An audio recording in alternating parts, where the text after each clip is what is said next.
Hello, and welcome to Sleepy Psychology. If you're new here, welcome. If you're returning, welcome back. I'm so glad you're here. This is a place for rest, for learning, for letting your mind wander gently through fascinating ideas as your body prepares for sleep. There's no need to focus too hard, no need to remember everything you hear. Just let the words wash over you like waves, soft and steady. Before we begin, feel free to like this video if you'd like to support the channel. Subscribe if you want more content like this to help you drift off. And if you have thoughts or requests for future topics, the comment section is always open. But there's no pressure. You're here to rest, and that's all that matters. Now, find a comfortable position. Adjust your pillows, pull up your blankets, let your body settle into the surface beneath you. Take a slow, deep breath in. And let it out.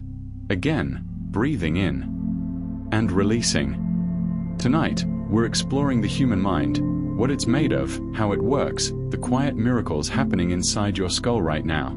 Whether you stay awake for the whole journey or drift off along the way, your brain will keep what it needs and let go of the rest. So close your eyes, or let them grow heavy. Let your thoughts slow down. And let's begin this gentle journey together into the fascinating world of your own mind. Welcome. Take a deep breath, let your body settle, and allow yourself to simply listen. Tonight, we're going on a gentle journey through the landscape of the human mind. There's no need to remember everything you hear.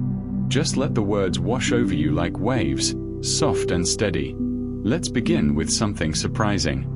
Your brain, this remarkable organ that allows you to think, dream, and experience the world, is mostly fat. About 60% of it, in fact. All those thoughts, all those memories, all that consciousness, carried by soft, fatty tissue. It's a humbling thought, isn't it? That something so extraordinary could be made of something so ordinary. Touch a brain, which of course is something most of us will never do, it would feel remarkably delicate. The texture is often compared to tofu. Soft, yielding, fragile. This 3-pound universe inside your skull, holding everything you are, has the consistency of the gentlest custard. It reminds us how precious this organ is, how carefully it needs to be protected within its bony shell. Speaking of what the brain is made of, here's something else that might surprise you on this quiet evening. Your brain is 73% water. Nearly 3/4 of it. The same substance that fills our oceans, that falls as rain, that we drink each day. This is what carries your thoughts. Every memory you have, every decision you make, every dream you experience while sleeping tonight. All of it flowing through networks suspended in water. It makes you think differently about staying hydrated, doesn't it? Now, despite being only about 2% of your body weight, your brain is what we might call a power hog. It uses roughly 20% of your body's total energy. 1/5 of everything you eat, every calorie you consume, goes to feeding this hungry organ. Even now, as you rest, as you listen to these words, your brain is working, consuming energy, keeping you aware and alive. It never truly stops, even in the deepest sleep. And all that energy creates something remarkable. Your brain generates enough electricity to power a small light bulb. About 23 watts, to be specific. Every thought you have, every sensation you feel, travels as tiny electrical impulses. Right now, as you process these words, as you perhaps picture a light bulb glowing softly in the darkness, your brain is crackling with quiet electricity. A storm of signals, gentle as starlight, creating the experience of this moment. But electricity isn't the whole story. Your brain is also a master chemist. Over 100,000 chemical reactions occur in your brain every single second. 100,000. It's almost impossible to comprehend. While you've been listening to these words, millions upon millions of chemical reactions have taken place inside your head. Neurotransmitters dancing across synapses, molecules binding and releasing, a vast symphony of chemistry playing out in the darkness of your skull. And you don't have to do anything. It all just happens. Let's think small for a moment. Imagine a single grain of sand. So tiny you could barely see it, so light it would blow away in the gentlest breeze. Now imagine that a piece of your brain the size of that grain of sand contains billions of connections. Billions, in something almost too small to see. The complexity is staggering, beautiful in its intricacy. Your brain contains approximately 86 billion neurons, and each one can connect to thousands of others. The web of connections in your brain outnumbers the stars in the Milky Way galaxy. All of those connections mean your brain has incredible storage capacity. Some scientists estimate that if your brain worked like a computer, it could hold about 1 petabyte of information. That's roughly 1 million gigabytes. Enough to store 3 million hours of television shows. Though, of course, memory doesn't quite work that way. It's more fluid, more artistic. Memories blend and reshape and color each other. But still, the capacity is there, vast and deep, holding a lifetime of moments. Here's something interesting about how that capacity is distributed. Half of all the neurons in your brain, about 43 billion of them, are located in your cerebellum. That's the small, wrinkled structure at the back of your brain, tucked underneath the larger hemispheres. The cerebellum is often called the little brain, and it's responsible for coordinating movement, balance, and posture. All those smooth motions you make without thinking, walking across a room, reaching for a glass of water, the muscle memory of familiar tasks. That's your cerebellum at work, quietly efficient, packed with neurons. Now here's something that might seem counterintuitive. Cholesterol, which we often think of as something to avoid, is actually crucial for learning and memory. Your brain contains about 25% of all the cholesterol in your body. It's essential for forming the connections between neurons, for building the very structures that allow you to learn new things and remember old ones. Every fact you've heard tonight, as it settles into your memory, relies in part on cholesterol. It's a reminder that our bodies are complex, that simple stories of good and bad rarely capture the full truth. Your brain is also constantly producing fluid, about half a cup every single day. This cerebrospinal fluid cushions your brain, protecting it from impact and helps clear away waste products. It flows around your brain and spinal cord in a gentle circulation, renewed completely several times a day. Right now, this clear fluid is surrounding your brain, cradling it, keeping it safe as you rest and listen. And speaking of activity, here's a curious fact. Your brain is actually the hottest part of your body. All that electrical and chemical activity generates heat. While your core body temperature might be around 98.6 degrees Fahrenheit, your brain can run a few degrees warmer. It's like a furnace of thought, burning bright with consciousness. The brain runs hotter than the rest of your body, a small sun of awareness glowing in the darkness of your skull. Your spinal cord, that crucial highway of nerves connecting your brain to the rest of your body, has its own interesting timeline. It stops growing when you're just 4 years old. By the time you were old enough for kindergarten, your spinal cord had reached its adult length. Everything else grew around it, but it remained constant, a fixed line of communication that's been with you, unchanged in length, since early childhood. And here's our final thought for this segment, something beautiful to consider as you drift toward sleep. No two brains have exactly the same anatomy. Just as no two faces are identical, no two brains share the same precise pattern of folds and structures. Your brain is unique in all the world, in all of history. The particular landscape of ridges and valleys, the specific architecture of connections, exists nowhere else. Your thoughts arise from a structure that is yours alone, unrepeatable, original. So as you continue to rest, remember this. You carry within you something extraordinary. A universe of electricity and chemistry, of water and fat and billions of connections. 3 pounds of soft tissue that somehow creates everything you experience. The world as you know it, every color you've seen, every sound you've heard, every person you've loved. All of it exists within the warm, dark space of your skull, in an organ that's utterly unique to you. Rest now. Let these thoughts settle. There's so much more to explore, but for now, just breathe and marvel quietly at the remarkable mind that makes it all possible. Let's continue our quiet exploration. Breathe deeply, settle a little further into comfort, and let's discover how your brain moves and communicates, how it processes the constant flow of information that makes up your experience of being alive. First, consider the speed at which your brain works. Information travels through your nervous system at truly remarkable velocities.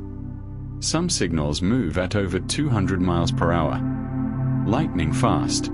In the time it takes you to blink, thousands of messages have raced through your brain, carrying sensations, triggering responses, coordinating countless tiny adjustments. Right now, as you hear these words, signals are speeding through your auditory pathways faster than any car on a highway.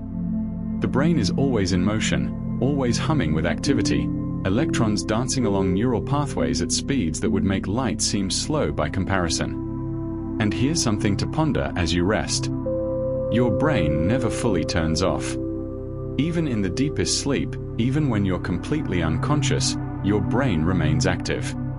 It has to. It's monitoring your breathing, regulating your heartbeat, maintaining your body temperature, processing memories from the day. Right now, even as you relax, even as your thoughts begin to slow and drift, your brain is working. Not frantically, not urgently, but steadily, faithfully, like a lighthouse keeper tending a flame through the long night. It never rests completely, never takes a true vacation. It's been working since before you were born, and it will continue until your very last moment. Let's think about what happens when you open your eyes each morning.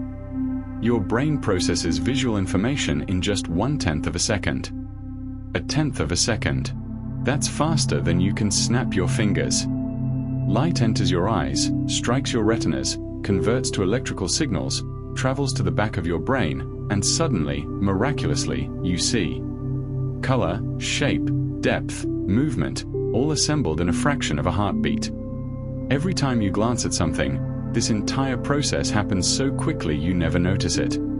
The world appears instantaneous, though in truth, there's always that tiny delay, that brief moment where your brain is painting reality for you. But not everything the brain does is permanent. Working memory, that mental space where you hold information temporarily, where you might keep a phone number in mind just long enough to dial it, lasts only about 30 seconds. Half a minute, and then if you haven't repeated it, rehearsed it, transferred it somewhere more permanent, it simply dissolves. Like writing in sand as the tide comes in. This very sentence, the one you're hearing right now, will fade from your working memory in less than a minute unless you make an effort to hold onto it. And that's perfectly fine. That's exactly how it should be. The brain knows what to keep and what to let go. Sensory memories are even more fleeting. They last only seconds. The brief impression of a touch, the echo of a sound just after it stopped, the lingering afterimage when you close your eyes after looking at something bright. These exist in a kind of twilight zone, not quite thought, not quite sensation. Ghosts of experience, fading almost as soon as they arrive. Your brain captures these moments, holds them just long enough to decide if they matter, and then releases them into the void. Right now, each word you hear exists as a sensory memory for just a moment before your brain decides whether to process it more deeply or let it drift away. Here's something that sounds impossible but is absolutely true. Your brain can't feel pain. Despite containing all the mechanisms for processing pain from every other part of your body, the brain itself has no pain receptors. You could touch a brain directly, and it wouldn't hurt. This is why surgeons can perform certain brain surgeries on awake patients. The skull and the tissues surrounding the brain can certainly feel pain, but the brain itself is immune to its own sensation. It's the great observer, the receiver of all the body's distress signals, but it experiences none of its own. Silent, watchful, processing everyone else's pain without ever feeling it directly. Though there is one odd exception, one strange phenomenon that almost everyone has experienced. Brain freeze. That sharp, sudden ache when you eat something cold too quickly. It even has a medical name, sphenopalatine ganglion neuralgia. A beautiful, complicated word for such a common experience. What's happening is that the cold causes blood vessels in the roof of your mouth to constrict rapidly, then dilate just as quickly, and your brain misinterprets this as pain coming from your forehead. It's a false alarm, a confusion of signals. The brain, for all its sophistication, occasionally gets its wires crossed. The discomfort fades quickly, usually within seconds, a brief reminder that even our most complex organ can be tricked by something as simple as ice cream. Now, here's something that might change how you think about seeing. Your eyeballs are actually part of your brain. During development, in the earliest stages of your existence, they grew outward from brain tissue itself.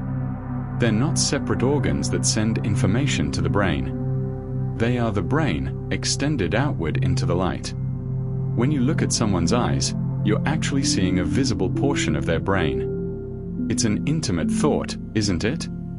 That connection, that meeting of gazes, is two brains acknowledging each other through outposts of neural tissue.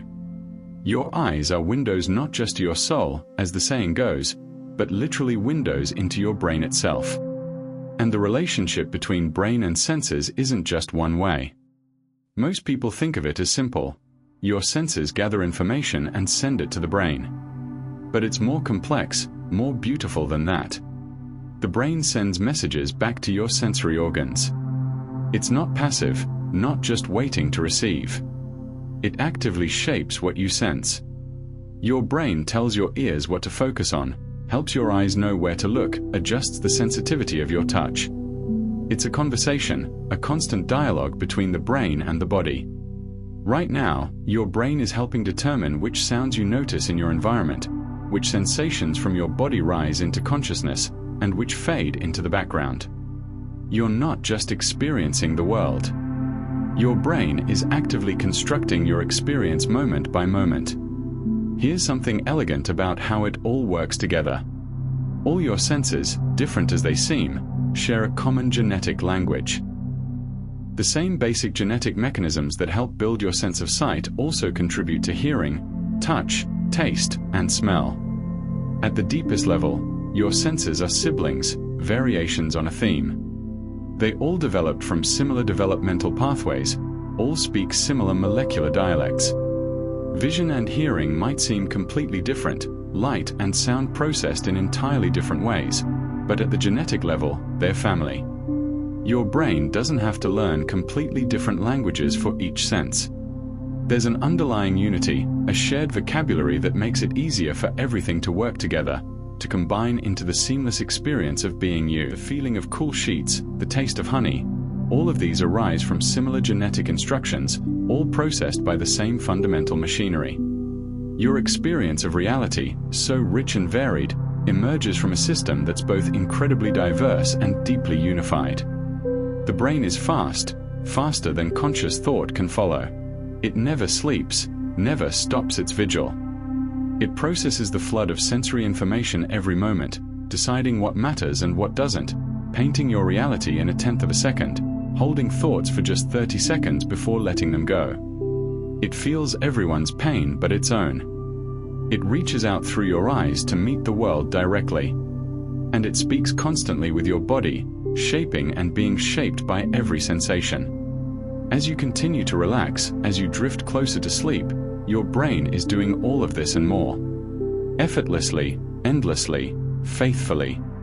It's been your constant companion since the beginning, and it will guide you through whatever dreams may come. Trust it. Rest in its rhythm. Let the speed and silence of your brain's work carry you gently forward into the night. There's so much more to discover, but for now, simply be. Breathe. And know that within you, something extraordinary is always happening, quick as lightning, quiet as thought, constant as the stars. Welcome back to this quiet space. Take a moment to settle even deeper now. Let your breathing slow. We're about to explore something truly remarkable, the way your brain doesn't just receive reality, but actively creates it. Everything you see, everything you experience, is a construction, a story your brain tells you about the world. And it's a beautiful story, even if it's not quite what you think. Here's something that might surprise you as you rest here in the darkness. Your brain actively predicts what you'll perceive. It doesn't simply wait for information to arrive from your senses. Instead, it's constantly making guesses, forming expectations, anticipating what should come next. When you reach for a glass, your brain has already predicted the weight, the temperature, the feeling of the smooth surface against your fingers. Most of the time, these predictions are so accurate you never notice them. It's only when reality doesn't match the prediction, when the glass is heavier than expected, or the surface is unexpectedly rough, that you become aware of the process at all. Your experience of this moment, right now, is partly prediction, partly sensation, blended so seamlessly you can't tell where one ends and the other begins. This relates to something called top-down processing, and it's happening constantly. Your brain fills in gaps in sensory information. It completes patterns, finishes sentences before they're spoken, fills in missing pieces of images. You think you're seeing everything, hearing everything, but in truth, your brain is painting in quite a lot based on expectation and experience. Right now, if there are sounds in your environment, a distant hum, the settling of a building, air moving through vents, your brain is deciding which ones matter and which to filter out entirely. It's editing reality for you, moment by moment, creating a clean, coherent experience from what would otherwise be overwhelming chaos. And here's something interesting about how your senses work together. Multimodal perception, using multiple senses at once, is stronger than relying on any individual sense alone. When you watch someone speak, you don't just hear their words or just see their lips move. Your brain combines both sources of information, creating something richer and more reliable than either sense alone could provide. This is why it's harder to understand someone on a phone call than in person. You're missing half the information, the visual cues that normally combine with sound to create meaning. Your senses aren't separate channels. They're streams flowing together, merging into a single river of experience. Learning a second language actually changes your sensory perception. Not just how you think or what you can express, but the fundamental ways you perceive the world. Different languages divide up the spectrum of experience differently. Some languages have more words for certain colors, or make distinctions between types of snow, or categorize time in unique ways. When you learn these categories, you begin to perceive them. Your brain literally starts to see differences it didn't notice before. Language doesn't just describe reality. It shapes the reality you perceive. Each language is a different lens, slightly altering the colors and contours of the world. Now let's talk about smell for a moment. Of all your senses, smell is unique. It's the only sense that bypasses the thalamus, that relay station through which almost all sensory information must pass. Smell goes straight to your brain's oldest regions, the primitive areas that existed long before humans developed language or complex thought. This is why smells are so immediate, so visceral. They don't have to pass through layers of processing. They arrive raw and direct, triggering responses before you can even identify what you're smelling. And where does smell go when it bypasses the thalamus? It connects directly to your emotional center, to structures like the amygdala and hippocampus. This is why a particular scent can throw you instantly back in time, can resurrect a memory so vivid and complete it feels like time travel. The smell of rain on hot pavement, fresh-cut grass, your grandmother's perfume, bread baking, these don't just remind you of things. They transport you, emotionally and completely, to another time and place. Smell is the sense of memory, the sense of emotion, wired directly into the deepest parts of who you are. Your emotional state doesn't just color your memories, though. It amplifies sensory processing in real time. When you're anxious, sounds seem louder, sensations more intense. When you're happy, colors appear brighter, food tastes better. Your emotions act like a volume knob for your senses, turning them up or down. This is why the same song can sound entirely different depending on your mood, why a familiar place can feel strange when you're upset. You're not imagining it. Your brain is literally processing sensory information differently based on how you feel. The world changes with your emotions because your emotions change how you perceive the world. Now, let's talk about something that might shift your understanding of reality itself. Color doesn't exist outside your head. I know how that sounds. You can see colors right now, perhaps the darkness behind your eyelids or the dim light in your room. But those colors aren't out there in the world. What exists out there are electromagnetic waves of different frequencies. Light. Just light, with no color at all. Color is something your brain creates when these waves hit your eyes. It's an interpretation, a translation of wavelengths into the experience of red, blue, green, gold. The sunset isn't orange. The ocean isn't blue. Your brain makes them orange and blue. Technically, you could say that color is an illusion. Not in the sense that it's fake or unimportant. Your experience of color is absolutely real. But it's not a property of objects. It's a property of perception. It's something that happens in the intricate dance between light, eye, and brain. Two people can look at the same object and, though they call it the same color, might actually be experiencing something quite different. We assume we all see the same red, but we can never truly know. Each of us lives in our own private rainbow. And what a rainbow it is! Humans can see about 1 million different colors. 1 million subtle gradations, 1 million variations of hue and saturation and brightness. Think about that. 1 million different experiences your brain can create from simple wavelengths of light. Every shade of blue in a winter sky, every variation of green in a forest, every warm tone in candlelight, all of it conjured by your visual system, all of it unique to the human experience. Your brain is remarkably consistent in how it creates color. There's something called color constancy, and it means that objects appear the same color to you even in wildly different lighting conditions. A red apple looks red in bright sunlight and also in the dim light of evening, even though the actual wavelengths of light reflecting off it are completely different. Your brain adjusts, compensates, maintains the illusion of stable color. It knows the lighting has changed, and it corrects for it automatically, preserving your sense that the world is consistent and reliable. Without this constant correction, reality would be a bewildering kaleidoscope, objects changing color every time a cloud passed overhead. Color illusions work because of the simple way your neural processing operates.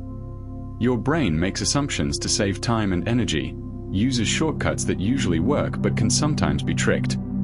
Those optical illusions where the same color looks different depending on what surrounds it, those aren't malfunctions. They're windows into the normal operation of your visual system, revealing the rules and assumptions that usually serve you so well.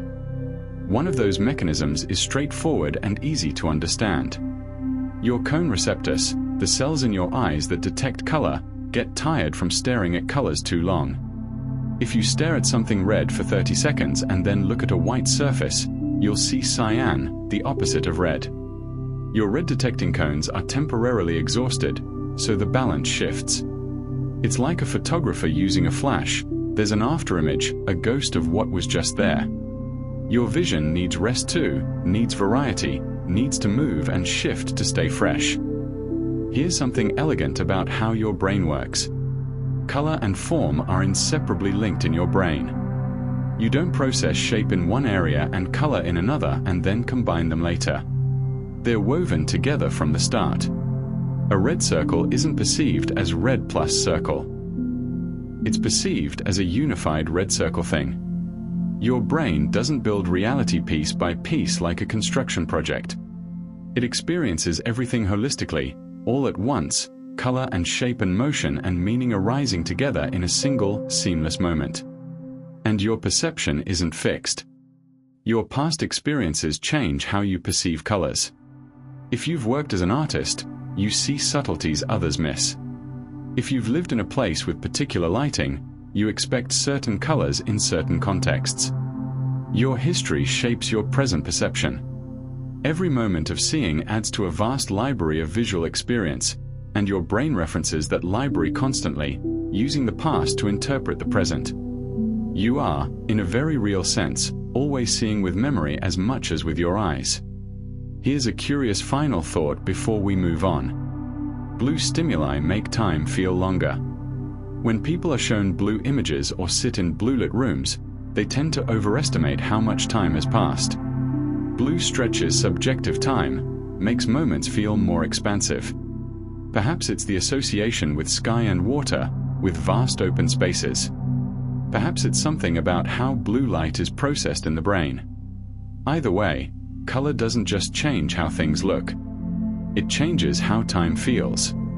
Your perception of duration, of how quickly or slowly moments pass, can be altered by something as simple as the color of light.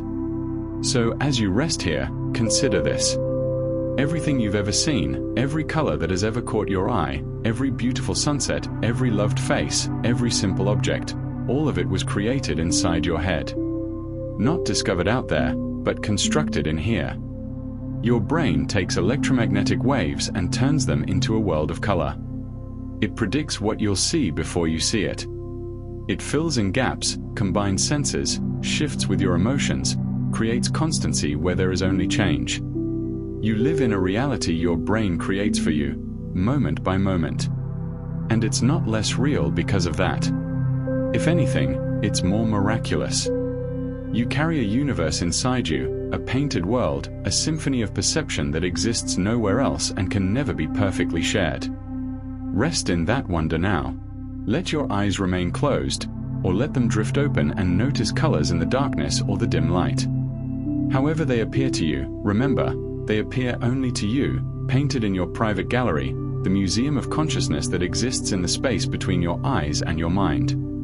There is more to explore, always more. But for now, simply exist in this world your brain has made.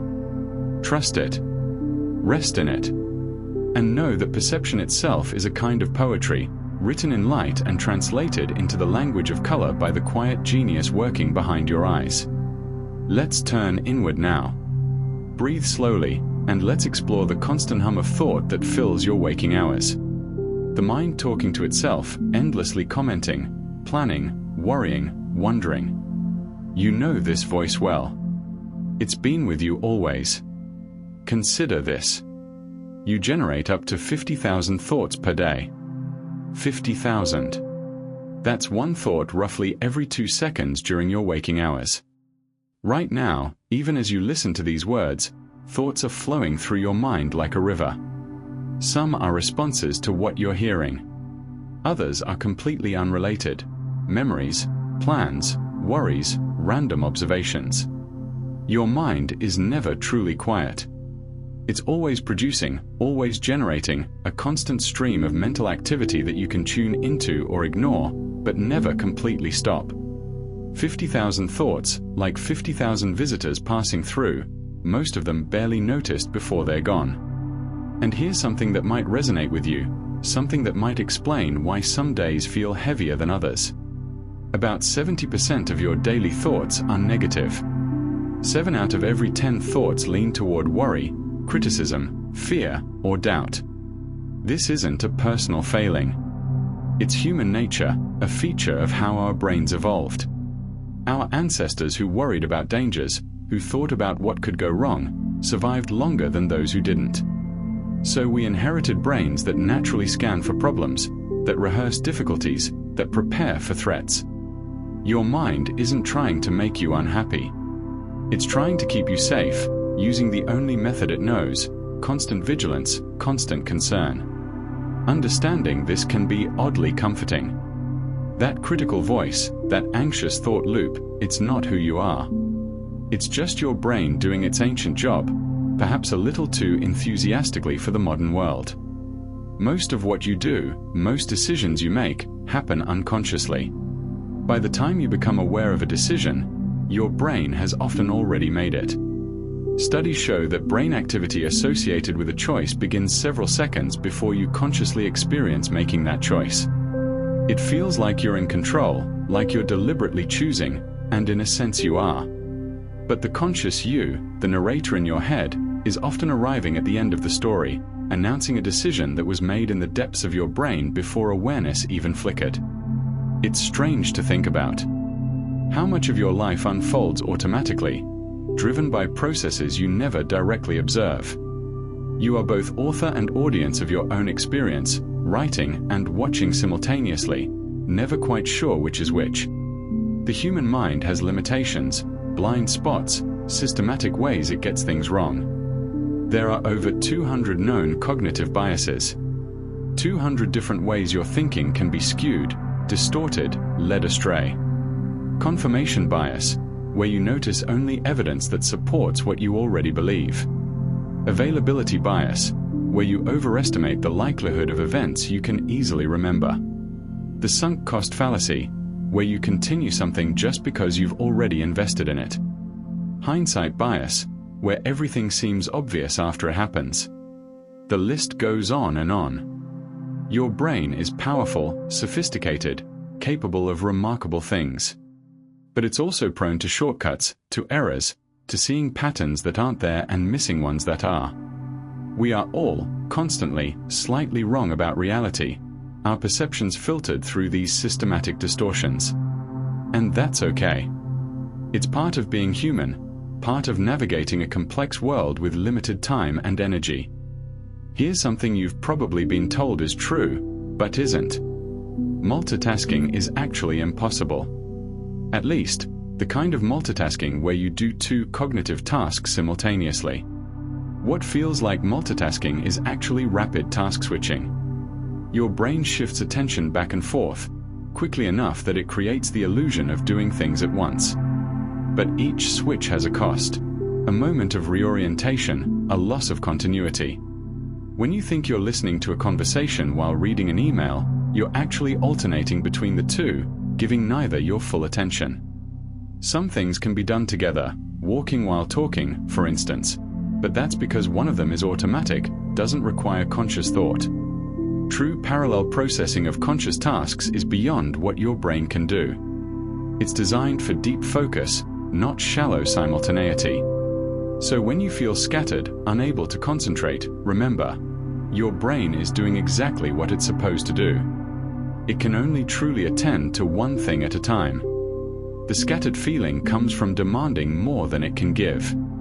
There's been a lot of concern lately about attention span shrinking, especially with the rise of phones and social media. But here's something reassuring. Your attention span isn't actually shrinking. At least, not in any fundamental way. Studies that claim attention spans are getting shorter often measure something quite specific: how long people watch a particular video or stay on a particular web page. But that's not the same as the brain's capacity for attention. People today can still watch 3-hour movies, read long books, engage in hours-long conversations. What's changed is not capacity, but choice. There are more things competing for attention now, more options constantly available. So attention becomes more selective, more fragmented across possibilities. But the deep focus is still there when you need it, when you choose to cultivate it. Your brain hasn't fundamentally changed. The environment has. And you can still choose to create spaces where deep attention flourishes, where you give yourself permission to focus on one thing for as long as it takes. The capacity hasn't diminished. It's just being pulled in more directions. And here's something encouraging about memory and ability. Extraordinary memory doesn't require high intelligence. There are people with average or even below average IQs who can remember staggering amounts of information. Memory champions, who can memorize the order of shuffled decks of cards or hundreds of random numbers, aren't necessarily brilliant in other ways. They've just learned techniques, practice methods that work with how memory naturally functions. The method of Loki, where you place memories in imaginary locations. Chunking, where you group information into meaningful patterns. These techniques work for anyone willing to practice them. Memory is more about strategy than raw intelligence. Your brain already has the capacity for remarkable recall. It's just a matter of learning how to use it, how to encode information in ways that make it easier to retrieve later. The hardware is already there, powerful and ready. It's the software, the methods and habits that make the difference. So as you rest here, as thoughts continue their endless parade through your mind, remember this. Those 50,000 daily thoughts, with their negative bias and unconscious origins, aren't a problem to solve. They're simply what minds do. Your brain, with all its biases and limitations, with its inability to truly multitask and its selective attention, isn't broken. It's working exactly as designed, optimized for a different world but remarkably adaptable to this one. You don't have to believe every thought that passes through. You don't have to act on every worry, trust every bias, follow every impulse. You can watch thoughts arise and let them go, like clouds moving across the sky of your awareness. Some matter. Most don't. Your attention is precious, more valuable than almost anything else. Where you place it, what you choose to focus on, shapes not just your experience but your entire life. Rest now in this moment. Let the thoughts continue their flow. You don't have to stop them or judge them. Just notice them, acknowledge them, and return your attention to something simpler. The rhythm of your breathing. The feeling of rest. The quiet knowledge that beneath all the noise, beneath the constant chatter, there is something still and aware, something that watches it all with patience. Your mind is busy, always busy. But you are not your thoughts. You are the space in which thoughts occur, the awareness that knows them. And that awareness, unlike the thoughts themselves, is already at peace. Let's slow down even more now. Let your breath deepen, your body soften. We're going to explore memory, that strange and beautiful aspect of mind that connects you to your past, that makes you continuous through time. But memory, as you'll discover, is not quite what you think it is. First, let's clear up a common misconception. Your brain is not like a video camera. It doesn't record experience and then play it back faithfully when you remember. This might seem obvious when stated plainly, but most of us carry this assumption without realizing it. We think of memories as fixed recordings, stored away intact, waiting to be retrieved. But that's not how it works at all. Memory is more creative than that, more alive. When something happens to you, your brain doesn't preserve the moment like a photograph. It extracts meaning, emotion, sensory highlights, the gist of things. It stores fragments, impressions, associations. And then, when you remember, your brain reconstructs the experience from these pieces, filling in gaps, making assumptions, creating something that feels complete and accurate but is actually more like a painting than a photograph. The truth is, memories are unreliable.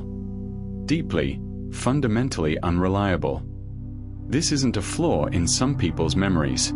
It's how memory works for everyone. Eyewitnesses to the same event will remember it differently. You and your sibling will have different memories of the same childhood experience. Not because one of you is lying or careless, but because memory is subjective, personal, shaped by attention, emotion, and meaning. What stands out to you might not register for someone else. What they remember vividly might have passed you by completely. Your memories are yours, unique to your perspective, and they tell the truth as you experienced it. But they're not objective records. They're interpretations, narratives your brain creates about what happened. And here's something that might make you rethink every memory you hold dear. Every time you recall a memory, you change it. The act of remembering is also an act of rewriting. When you bring a memory to mind, your brain temporarily makes it unstable, malleable, and then it reconsolidates, saves it again. But in that process, the memory can be altered by your current mood, by new information, by the context in which you're remembering. If you recall a happy memory while feeling sad, that sadness can seep into the memory itself. Next time you remember it, it might feel a little less purely joyful. The memory has been updated, revised, like editing a document. Your most cherished memories, the ones you return to again and again, are actually the ones most likely to have changed over time. Each remembering reshapes them slightly, like a stone slowly worn smooth by water. They're still yours, still meaningful, but they've evolved, drifted from the original experience in ways you can't detect. Now, you might think forgetting is a problem, a failure of memory. But actually, forgetting is a feature, not a bug. Your brain is designed to forget. It has to be. Imagine if you remembered everything. Every conversation, every meal, every moment of every day in perfect detail. It would be overwhelming, paralyzing. You'd be drowning in irrelevant information, unable to find what actually matters. Forgetting is how your brain decides what's important. It's an active process, a form of curation. The memories that remain are the ones that matter, that got reinforced through emotion or repetition or significance. Everything else fades, not because your brain is failing, but because it's working exactly as it should. Forgetting creates mental space, allows you to focus on the present, prevents you from being trapped in the past. It's liberation, not loss. So how does your brain decide what to remember? One key player is dopamine. You might know dopamine as the pleasure chemical, associated with reward and motivation. But it also acts like a remember this post-it note. When something surprising or rewarding happens, dopamine surges, and that surge signals to your brain that this moment matters, that it should be encoded strongly. This is why you remember novel experiences more vividly than routine ones, why emotionally charged moments stick with you while ordinary days blur together. Dopamine marks the moments worth saving. It's your brain's way of highlighting what to keep in the vast flow of experience. Every dopamine release is a little flag saying, pay attention. This matters. Hold on to this. The actual mechanism of memory formation involves something called synaptic tagging. When neurons fire together, forming a memory, the active synapses, the connections between neurons, get tagged. It's like they're marked with a chemical signature that says, this connection just got used. Then, if the experience is important enough, proteins are synthesized and sent to those tagged synapses, strengthening them, making the connection more durable. The tag ensures that the strengthening happens in the right places, that the right connections get reinforced. It's elegant, precise, a molecular system for turning experience into lasting memory. Right now, as you listen to these words, if something resonates, if something strikes you as meaningful, synaptic tagging is happening. Connections are being marked, prepared for strengthening. You're forming memories of this moment, subtle and quiet, even as you rest. And memory doesn't just involve microscopic changes. It changes your brain in visible ways. The hippocampus, that seahorse-shaped structure deep in your brain that's crucial for forming new memories, physically grows with use. London taxi drivers, who spend years memorizing the complex layout of the city streets, have larger hippocampi than average. Medical students preparing for exams show measurable growth in this region. Your brain is plastic, moldable, responsive to how you use it. Challenge it with memory tasks, with navigation, with learning, and it physically changes, grows, adapts. The hippocampus isn't fixed in size from birth.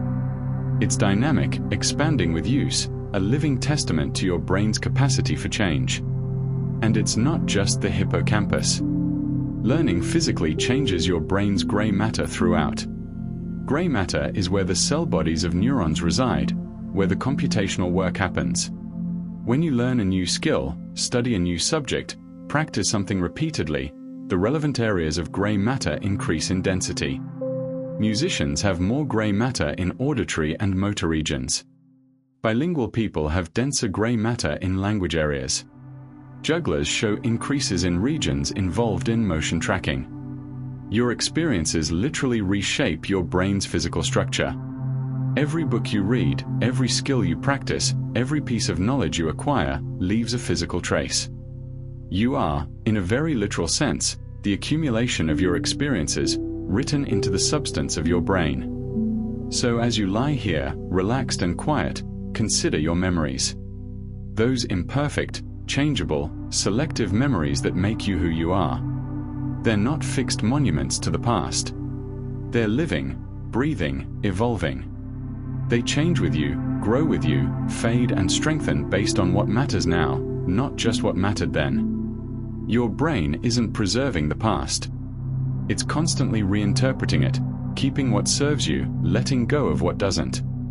Forgetting isn't failure. It's wisdom. And remembering isn't passive retrieval. It's active creation. Every memory you hold is a collaboration between past and present, between what happened and who you are now. Your memories are yours to shape, to return to let go of. They're not burdens you must carry unchanged. They're raw material, stories you can rewrite with each telling, gradually transforming them into something that serves your present self. Rest with that knowledge. Your memories, imperfect as they are enough. They've brought you here, to this moment. And in this moment, you can simply be, without needing to remember everything, without needing to hold on too tightly to any particular version of your past. Let memory be what it is, fluid, flexible, alive. Let it serve you, rather than the other way around. The past is always with you, but it's not fixed. And that's a beautiful thing. It means you can carry what you need and release what you don't. Your brain is already doing this for you, quietly, automatically, faithfully. Trust it. Trust the process. And rest in the knowledge that memory, for all its unreliability, is exactly what you need it to be. Let's turn our attention now to something deeply human, something that colors every moment of your existence. Let's talk about emotion, about creativity, about what motivates you and moves you. These aren't separate from thinking. They're woven into the very fabric of consciousness itself. In that environment, the system worked beautifully. Desire led to action, action led to survival, survival allowed your genes to continue. But now we live in a world with abundant, easily accessible rewards that didn't exist for most of human history. Processed foods engineered to be irresistible. Drugs that directly hijack the dopamine system. Social media designed to deliver unpredictable rewards on a variable schedule, the most addictive pattern there is. Your reward system is still following its ancient programming, but the environment has changed radically. What once guided you toward survival now sometimes leads you astray, toward things that feel rewarding in the moment but don't actually serve your well-being. It's not your fault. Your brain is doing what it evolved to do. The world just changed faster than evolution could keep up. And this brings us to habits, those patterns of behavior that run automatically, often without conscious thought. Habits form through what neuroscientists sometimes call pathological learning. Not pathological in the sense of diseased, but in the sense of pathway creating, of carving neural paths that become deeper and easier to follow with repetition. When you do something and get rewarded, dopamine reinforces the connections. Do it again, more reinforcement. Again and again, and the pathway becomes a groove, then a channel, then a canyon. Eventually, the behavior becomes automatic. You don't have to think about it or motivate yourself. The situation itself triggers the action. You walk in the door and your hand reaches for the light switch. You sit at your desk and your fingers open your email. You feel stressed and you reach for the familiar comfort, whatever that might be. These are habits, neural pathways carved so deep that behavior flows through them like water following gravity. The challenge is that this same process creates both helpful and harmful habits. Your brain doesn't distinguish between good and bad in this sense. It just learns what you do repeatedly, especially what brings reward or relief. Brush your teeth every morning. That becomes a habit. Check your phone every time you're bored. That becomes a habit too. Eat when stressed, avoid difficult conversations, procrastinate on important tasks. If these patterns are repeated enough, especially if they bring immediate relief or reward, they become pathways, habits, default responses. Your brain is incredibly good at learning, at encoding patterns. Sometimes too good. But here's the hopeful part. If habits are learned, they can be unlearned. If pathways are carved by repetition, new pathways can be carved too. It takes time, takes effort, takes consistent repetition of a new pattern. But your brain is plastic, changeable, always capable of forming new connections. The old pathway doesn't disappear, it's still there, still available, which is why old habits can resurface under stress. But new pathways can become strong enough to be the default, can override the old ones with practice. Every time you choose differently, you're carving a new path. Every repetition deepens it. Eventually, the new behavior becomes automatic too, a habit in its own right, but one that serves you better. So as you rest here, consider the quiet work of dopamine in your life. The wanting that drives you, the predictions your brain makes, the way anticipation can be sweeter than achievement. Consider the habits you've formed, the pathways worn smooth by repetition, both the ones that help you and the ones that don't. None of this is fixed. Your brain is always learning, always adjusting, always capable of change. Dopamine will continue to drive you forward, to make you want and pursue and strive. That's its job, and it's a good one. But you can shape what triggers it, can consciously choose new patterns, can gradually redirect your brain's learning toward what truly matters to you. The desire you feel, the motivation that moves you, these aren't external forces. They're your brain's chemistry, doing what evolution designed it to do. Understanding this doesn't diminish the experience. If anything, it makes it more real, more workable. You're not fighting against yourself. You're working with the machinery you have, gently guiding it toward better patterns, one choice at a time, one repetition at a time, trusting that the pathways will form if you give them time. Rest with that knowledge. Let dopamine do its work without resisting it. Feel the wanting, the anticipation, the quiet pull toward what comes next. And know that you have more influence over this system than you might think.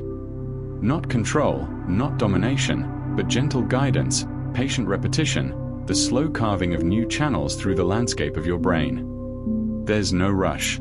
Change happens in its own time, at its own pace. For now, simply rest. Simply be. And trust that beneath your awareness, your brain is always learning, always adapting, always ready to support new patterns when you're ready to create them. Let's settle even deeper now. Let your body become heavy, let your mind become quiet. We're going to talk about change, about stress, about aging. These might seem like heavy topics, but there's hope woven through them, gentle truths that might bring you peace. Listen softly, and let the words wash over you. Here's something beautiful, something that scientists didn't understand until relatively recently. Brain plasticity continues throughout your entire life. For a long time, we believed that the brain was fixed after childhood, that you got the brain you got and that was that. But we were wrong. Your brain remains changeable, adaptable, capable of forming new connections and reorganizing itself, from birth until death. This doesn't mean change is easy, or that it happens as quickly as it did when you were young. But it means it's possible. Always possible. The 70-year-old brain can still learn, still adapt, still rewire itself in response to experience. You are never too old to change, to grow, to become something different than you were. Your brain will meet you wherever you are, ready to work with what you give it. Even more remarkably, adult brains can still make new neurons. This process, called neurogenesis, was once thought impossible in adults. The dogma was that you were born with all the neurons you'd ever have, and it was all downhill from there.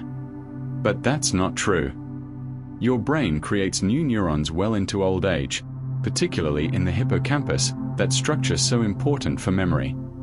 Thousands of new neurons are born each day, migrating to where they're needed, integrating into existing networks. Exercise promotes this process. Learning promotes it. Even just living in an enriched environment, with novelty and challenge and social connection, encourages your brain to keep generating fresh cells. You are, quite literally, being renewed at the cellular level, continuously, throughout your life. But life isn't all positive, and we need to talk about stress. Chronic stress, the unrelenting kind, lasting weeks or months or years, physically shrinks your hippocampus. The constant flood of stress hormones, particularly cortisol, damages neurons, prevents new ones from forming, causes the structure to actually lose volume. This is why chronic stress impairs memory, makes learning harder, leaves you feeling foggy and disconnected. Your brain is physically changing under the weight of prolonged stress, and not in good ways. This isn't meant to frighten you, but to help you understand that stress isn't just a feeling. It has real, measurable effects on your brain structure. Which means managing stress isn't just about feeling better in the moment. It's about protecting the organ that makes you who you are. But here's something interesting. Not all stress is bad for your brain. Acute stress, the short-term kind, a challenge or a deadline or a brief moment of danger, can temporarily boost brain function. It sharpens focus, enhances memory consolidation, mobilizes resources. Your brain performs better under a little pressure, rises to meet challenges. It's the chronic stress, the relentless kind with no recovery period, that causes problems. Brief stress followed by rest is actually healthy, adaptive, the pattern your brain evolved to handle. So if you feel stressed sometimes, if life presents challenges that activate your stress response, that's not necessarily harmful. It's part of being alive, of engaging with the world. It's the never-ending stress, the grinding anxiety that never lets up, that your brain wasn't designed to handle. Stress also affects your brain chemistry differently depending on your age. In young brains, stress can actually enhance certain types of learning, embedding memories more strongly. The stress hormones act as a signal, this matters, remember this. But in older brains, the same stress hormones can impair learning and memory. The aging brain becomes more vulnerable to stress, less able to bounce back from it. This is why stress management becomes increasingly important as you age. What your younger brain could handle with resilience might overwhelm your older brain.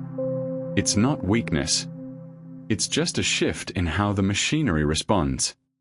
Understanding this can help you be more gentle with yourself, more willing to prioritize rest and recovery as you move through life.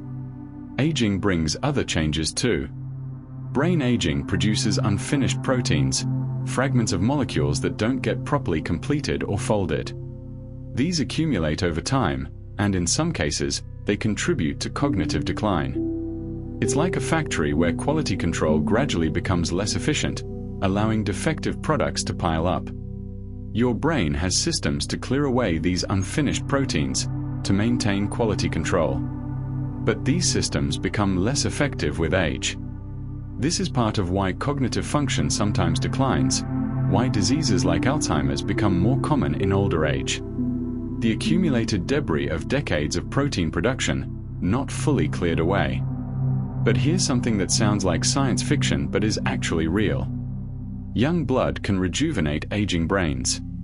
Studies in mice have shown that when old mice are exposed to blood from young mice, their brains show signs of rejuvenation, better memory, more neurogenesis, improved function. There's something in young blood, some factors that promote brain health, that decline as we age.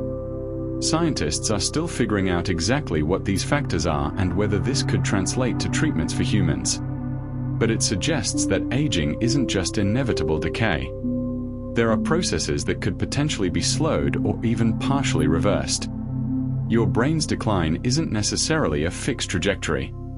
There may be interventions, ways to support brain health that we're only beginning to understand. Here's something counterintuitive.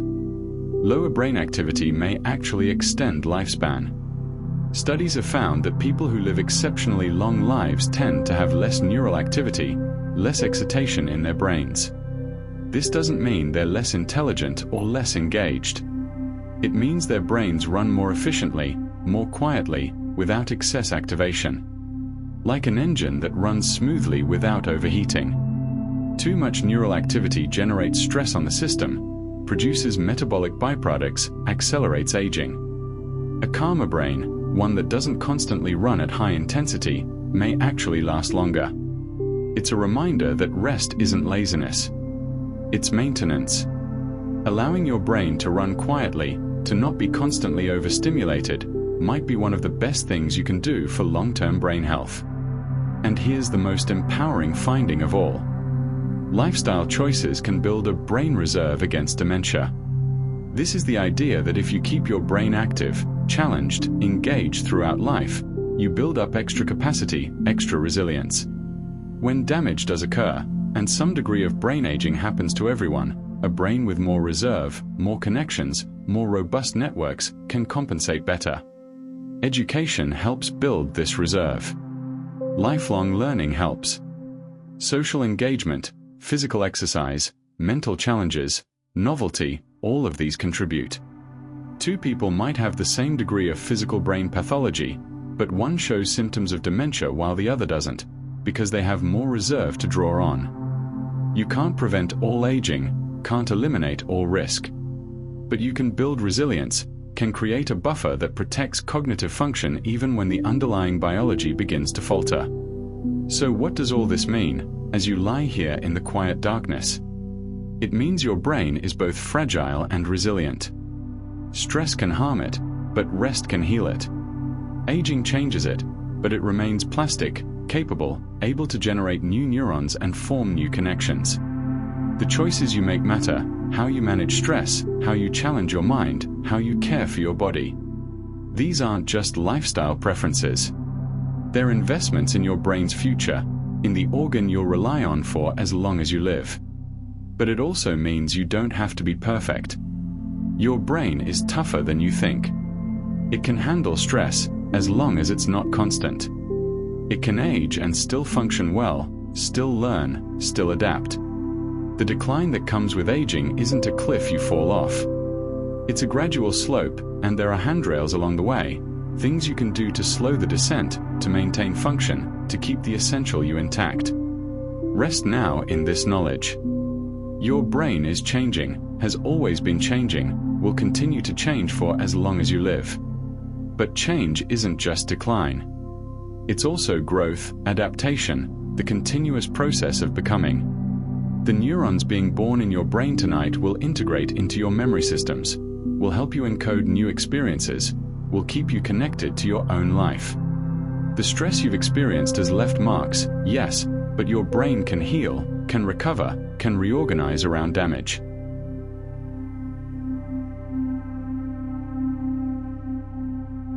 You are not a fixed thing. You are a process, an ongoing transformation, a brain that rebuilds itself moment by moment, day by day, year by year. And that process continues, quietly, faithfully, even now as you rest. Especially now as you rest. Because rest is when the real work of maintenance and repair happens, when your brain consolidates memories, clears away waste, resets for another day. Trust this process. Trust your brain's capacity to care for itself, to adapt, to endure. You don't have to do everything right. You just have to keep going, keep engaging, keep treating your brain with the respect and care it deserves. It's been with you since before you were born, and it will be with you until the end.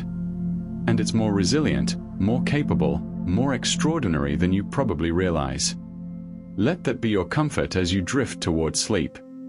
You carry within you something that can change, that can heal, that can grow throughout your entire life. Something that will meet you where you are, whatever age you are, whatever challenges you faced.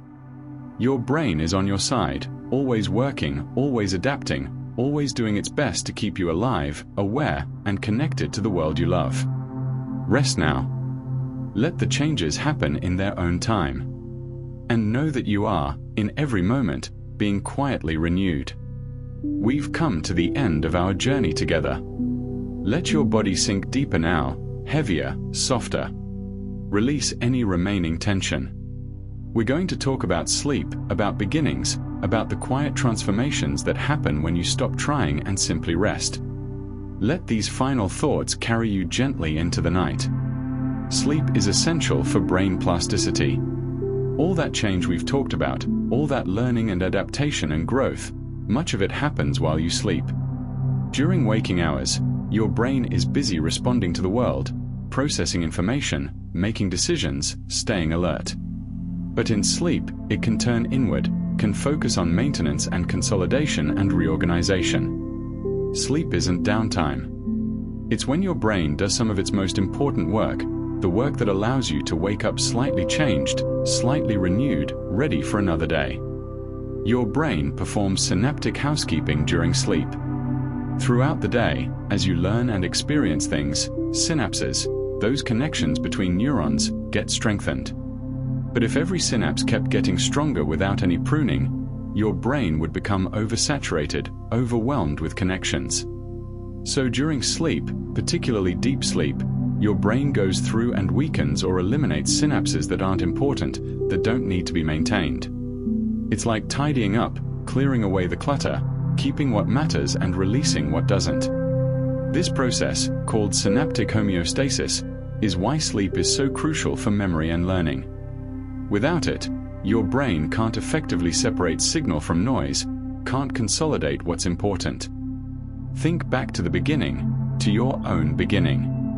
Newborns spend most of their time asleep, and for good reason. Their brains are developing at an extraordinary pace, and sleep is when much of that development happens.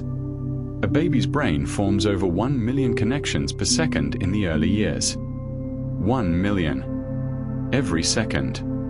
It's almost incomprehensible, this explosive growth, this furious construction of neural architecture. A baby's brain doubles in size in the first year of life, growing from about 350 grams at birth to nearly 700 grams by their first birthday. The skull expands to accommodate this growth, soft spots gradually fusing as the brain fills the space. Most of this development happens remarkably early. 90% of brain development is complete by age 5. By the time a child enters kindergarten, their brain is already almost fully grown in size, with the vast majority of neurons and basic structures in place. What remains is refinement, pruning, the gradual specialization and optimization that will continue through adolescence and into early adulthood. But the foundation, the essential architecture, is laid down in those first few years, built at breathtaking speed while the child sleeps and plays and explores. Here's something fascinating. A 2-year-old's brain has 50% more synapses than an adult's. More connections, more possible pathways, more potential. The young brain is exuberant, overconnected, maintaining possibilities that may or may not be needed. Then, as development continues, pruning happens. Connections that get used are strengthened. Connections that don't get used are eliminated. By adulthood, you've lost trillions of synapses, but what remains is more efficient, more specialized, better suited to the life you're actually living. You lose raw potential but gain focus capability. It's not a loss, really. It's a transformation, a sculpting, the brain becoming precisely itself. Supporting all this growth requires enormous energy. 60% of a baby's energy goes to its developing brain. More than half of every calorie consumed is devoted to building and maintaining this growing organ. This is why babies eat constantly, why they need so much sleep. Their brains are energy hogs, demanding fuel for the constant construction happening inside their skulls. As you age, your brain's energy demands decrease, still substantial, still about 20% of your total energy, but nothing like the all-consuming needs of early development. Much of the basic wiring, the primary brain networks, develop before birth. In the womb, neurons are migrating, connecting, forming the fundamental structures that will support life outside. Vision and hearing pathways begin to organize. Motor systems prepare for movement.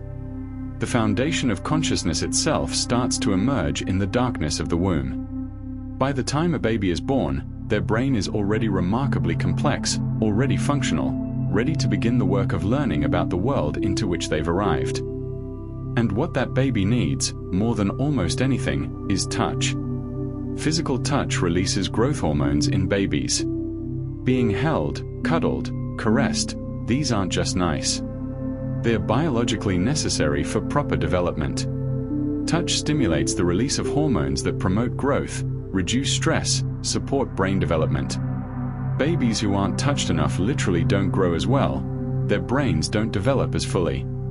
We are creatures who need contact, who thrive on connection. This need never entirely goes away, but it's most critical in the beginning, when the brain is still deciding how to build itself, still learning whether the world is safe or dangerous, nurturing or hostile. Even very young babies are attuned to their environment in sophisticated ways. Babies can detect danger from household yelling. They respond to harsh tones, to anger in voices, even when they don't understand the words. Their stress systems activate, their developing brains encoding the information that the environment is threatening. This sensitivity isn't a weakness. It's adaptive, helping the infant brain calibrate to the world it's been born into, preparing appropriate responses. But it also means that babies are affected by things we might think they're too young to notice. They're listening, always listening, their brains soaking up information about what kind of world this is. Babies also decipher attention by following caregiver gaze. Where you look, the baby learns to look. This is how they learn what matters, what's important, what deserves attention. It's one of the foundations of social learning, this ability to track another person's focus and share it. From this simple act, following a gaze, babies begin to understand that other people have minds, have attention, have intentions. It's the beginning of theory of mind, of understanding that others see and know and want things, just as they do. Language development, too, happens through interaction. Talking to babies results in knowing 300 more words by age 2 compared to babies who experience less language. 300 words. That's a significant advantage, built simply from hearing language, from being spoken to, from participating in the back and forth of conversation even before they can respond with words. Every word you speak to a baby is helping build the neural networks for language, creating connections that will support communication for the rest of their life. It's never wasted, never too early. The baby's brain is listening, learning, encoding patterns that will later blossom into speech. Now, let's zoom out, think about our species over time. Here's something humbling. Neanderthals had bigger brains than us. Our ancient cousins, who went extinct about 40,000 years ago, had brain volumes that averaged slightly larger than modern humans. Size isn't everything, clearly, since we're still here and they're not. The organization matters, the specific structures and connections. But it's a reminder that the human brain isn't necessarily on a trajectory toward bigger. Evolution doesn't always mean more. Sometimes it means different, more efficient, better suited to particular challenges. In fact, human brains have been shrinking. Over the past 20,000 years, the average human brain has decreased in size by about 10%. We don't fully understand why. Perhaps it's because social complexity has increased, allowing us to outsource some cognitive work to the group. Perhaps it's because domestication of animals, plants, and perhaps even ourselves favors smaller brains. Perhaps smaller, more efficient brains perform better in the social world we've created. Whatever the reason, we're managing just fine with these smaller brains, creating art and science and technology, proving that raw size was never the whole story. Even with these smaller brains, development takes a long time. Your brain isn't fully mature until age 25. The last part to develop is the prefrontal cortex, responsible for planning, impulse control, considering long-term consequences. This is why teenagers and young adults sometimes make questionable decisions. It's not stupidity or rebellion. It's neurobiology. Their brains literally haven't finished building the structures needed for mature judgment. By 25, the construction is finally complete, the pruning is done, and you have the brain you'll keep, more or less, for the rest of your life. Still plastic, still changeable, but fundamentally complete in its structure. Let's return to something we touched on earlier, something worth repeating as you drift towards sleep. Your attention span isn't actually shrinking. Despite what you might have heard, despite concerns about phones and social media, your capacity for focus remains intact. What's changed is the environment, the number of things competing for attention. But when you choose to focus, when you create the conditions for deep attention, your brain responds just as it always has. You can still read for hours, still lose yourself in conversation, still focus deeply when it matters. The capacity hasn't diminished. It's just being pulled in more directions. And that's something you can work with, something you can shape through your choices about how you spend your time and attention. Here's something almost everyone experiences but few people know. You forget 90% of your dreams within 10 minutes of waking. Dreams are vivid, immersive, often emotionally intense. But they're stored differently than waking memories, encoded in ways that make them fragile, quick to fade. By the time you've gotten out of bed, brushed your teeth, started your morning, most of the dream is gone, leaving only fragments, impressions, sometimes nothing at all. Your dreams happen, night after night, elaborate stories your brain tells itself. But most of them dissolve like morning mist, leaving no trace. Only the ones you actively work to remember, that you rehearse immediately upon waking, have a chance of staying with you through the day. And remember this, as we come full circle. Your brain never truly turns off. Even now, as you rest, as sleep approaches or perhaps has already arrived, your brain continues its work. Breathing, heartbeat, the regulation of body temperature, the consolidation of memories, the housekeeping of synapses, all of this continues, quiet and faithful, through every moment of your life. Your brain has been working since before you were born, and it will work until your very last moment. It doesn't need your conscious attention to do its job. It just continues, steadily, reliably, the engine of your existence running smoothly in the background of awareness. And here's our final thought, the last gift to carry into sleep. Your brain keeps rewiring itself, even as you fall asleep. The process doesn't stop. Right now, in this very moment, as your consciousness begins to blur, as thoughts become dreamlike and reality softens, your brain is changing. Connections are forming, others are fading. Memories are being consolidated, filed away for safekeeping. Your experiences from today are being integrated, becoming part of the vast network that makes you who you are. You are never static, never finished.